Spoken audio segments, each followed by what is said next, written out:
మంత్రి ఉత్తమ్ కుమార్ రెడ్డి మాట్లాడుతున్నారు. లైవ్ చూద్దాం. క్షుణ్ణంగా అధ్యయనం చేయడం జరిగింది. ఈ అధ్యయన ఫలితాలను ప్రస్తుత SEEPC సర్వే అంటే సోషియో ఎకనామిక్ సర్వే విధాన రూపకల్పనలో అనుసంధానం పరచడం జరిగింది. వివిధ ప్రజా సంఘాలు, సామాజికవేత్తలు, మేధావులు, ఇతర స్టేక్ హోల్డర్ల అభిప్రాయాలను పరిగణలోకి తీసుకొని ఈ క్రింది సర్వే షెడ్యూల్ను రూపొందించడం జరిగింది. మరి నిస్సందేహంగా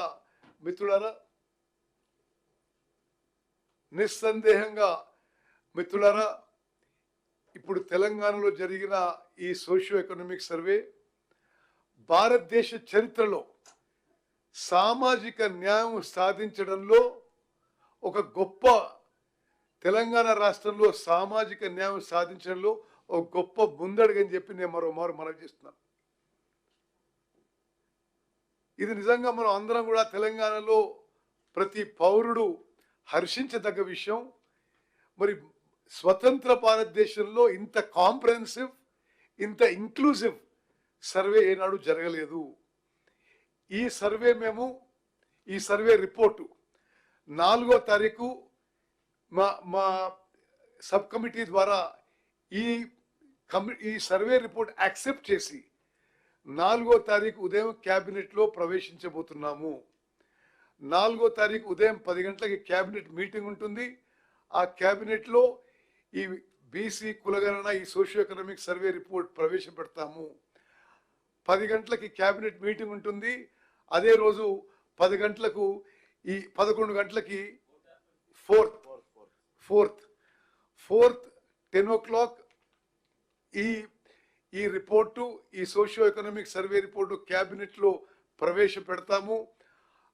ఆ తర్వాత 11 గంటలకి మరి షార్ట్ డిస్కషన్కి, చర్చకి శాసనసభలో ప్రవేశపెట్టబోతున్నాము. Same day.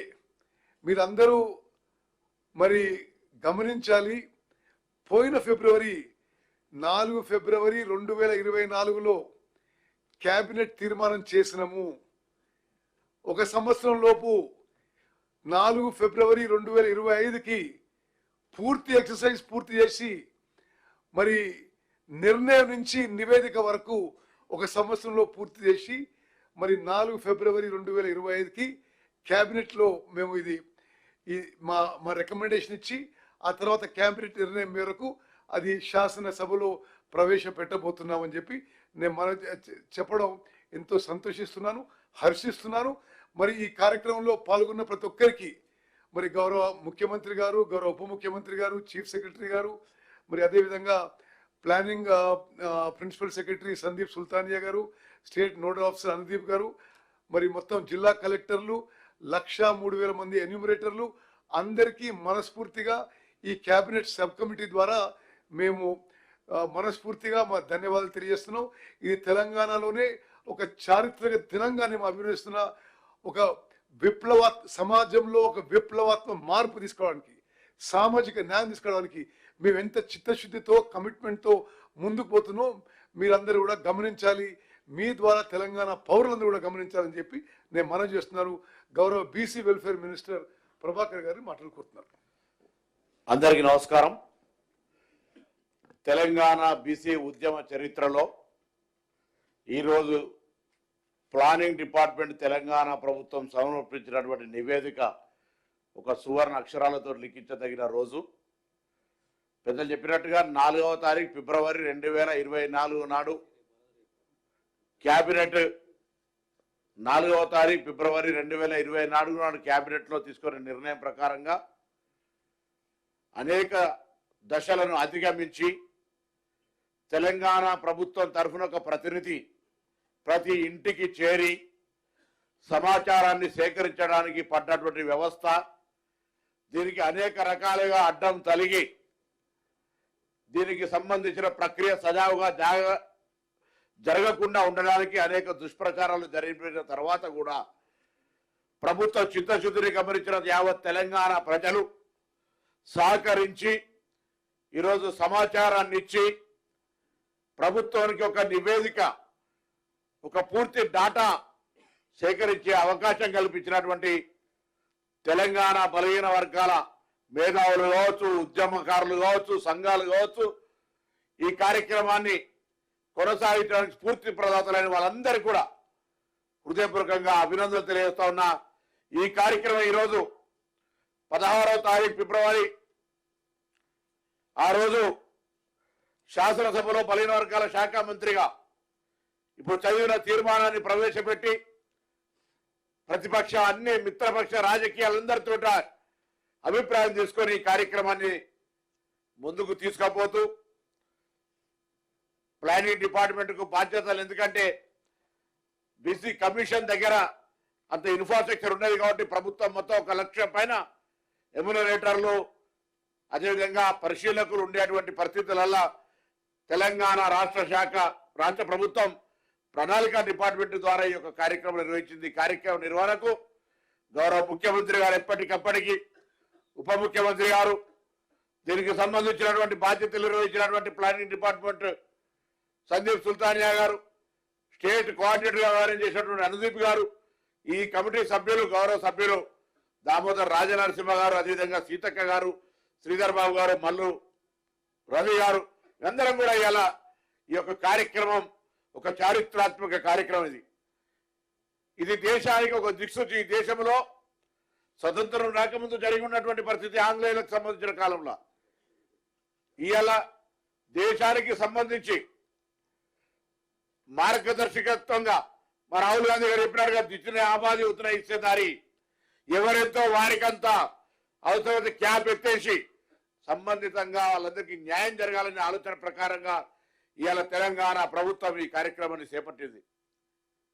తప్పకుండా ఇది రేపు పొద్దున తెలంగాణ ప్రభుత్వం ఇంతకుముందు చైర్మన్ గారు చెప్పినట్టుగా ఎవరైతే బలహీన వర్గాలు ఎక్కడెక్కడ ఎంతెంత ఏ రకంగా సామాజిక వర్గాలు ఉన్నాయో వారందరికీ ఒక మార్గదర్శకత్వంగా వాళ్ళలో ఉన్నటువంటి సామాజిక, రాజకీయ, ఆర్థిక, విద్యా, ఉపాధి అవకాశాల్లో ప్రభుత్వం తరఫున సరి అయినటువంటి పథకాలు, వ్యవస్థ రూపొందించేటువంటి అవకాశం ఇలా ఒక బుక్, ఒక డాటా ఉంది. అలా ఏదో డిమాండ్ ప్రకారమో లేదా రాజకీయ ప్రేరేపణ కొరకు కాకుండా ఖచ్చితంగా ఆ వర్గాలకు న్యాయం చేయాలనే ఆలోచనతో నివేదిక తీసుకొని కార్యక్రమాలు జరుపుకునేటువంటి అవకాశం దొరికింది.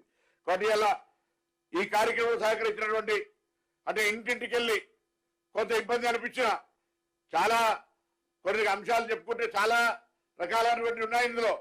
అయినా అనేక ఒడుకు తొడుకులను అధిగమించి ఇవాళ తెలంగాణ రాష్ట్ర ప్రభుత్వం ఈ యొక్క సమాచార సేకరణ చేసి ఇవాళ పుస్తక రూపం లోపల కమిటీకి అందజేయడం జరిగింది. ఇది మరొకసారి 4 ఫిబ్రవరి 2024, 4 ఫిబ్రవరి 2025 ఇదొక సంవత్సరం లోపల పూర్తి చేసుకొని తెలంగాణ సమాజానికి అందజేయడం అంటే ప్రభుత్వ కమిట్మెంట్, చిత్తశుద్ధిని ఇలా తెలంగాణ యావత్ బలహీన వర్గాల ప్రజలు, సంఘాలు, మేధావులు ఆలోచన చేయాల్సిన అవసరం ఉంది. ప్రభుత్వం యొక్క చిత్తశుద్ధిని తప్పకుండా భవిష్యత్తులో మీ అందరి సహకారం కోరుతా ఉన్నాం.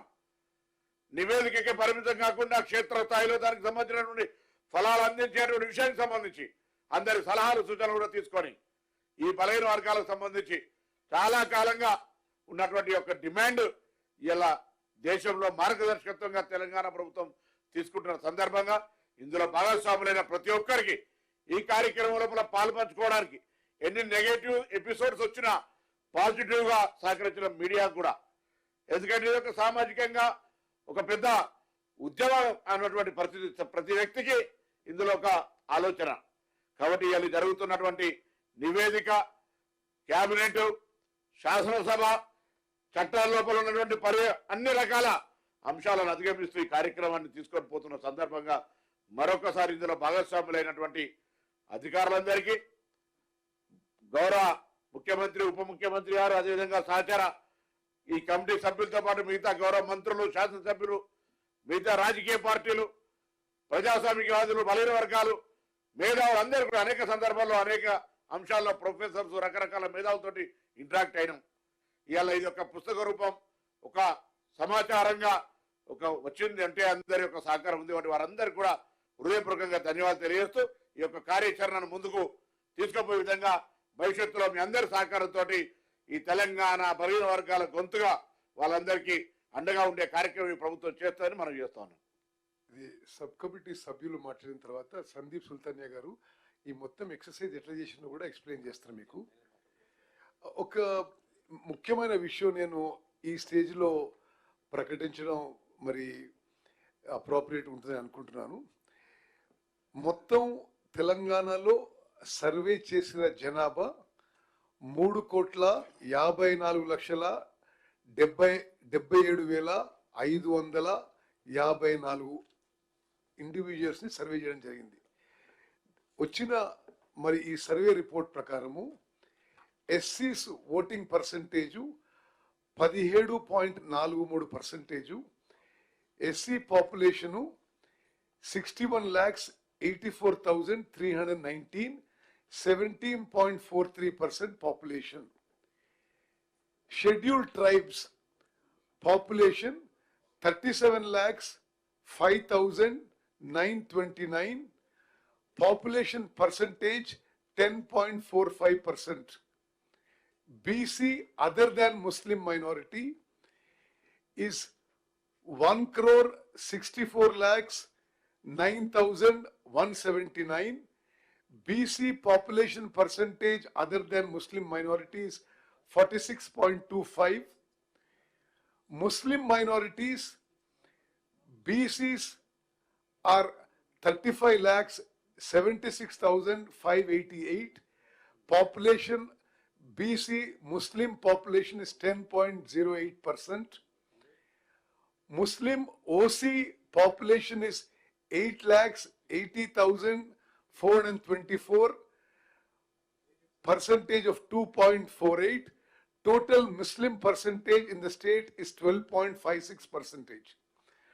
Total OC population in the state, Muslim minority is 2.48 and other OCs are 13.31. Total OC population in the state is 15.79%. Total households in the state 1,15,71,457. Total households surveyed 1,12,15,134. This is the main summary of the report.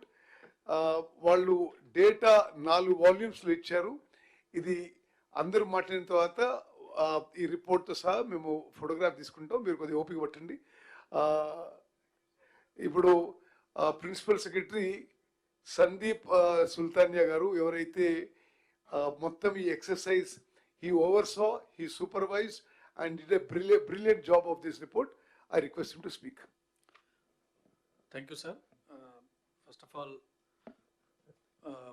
I would like to mention here that this is a historic moment where this first time such exercise has been done by the government of Telangana.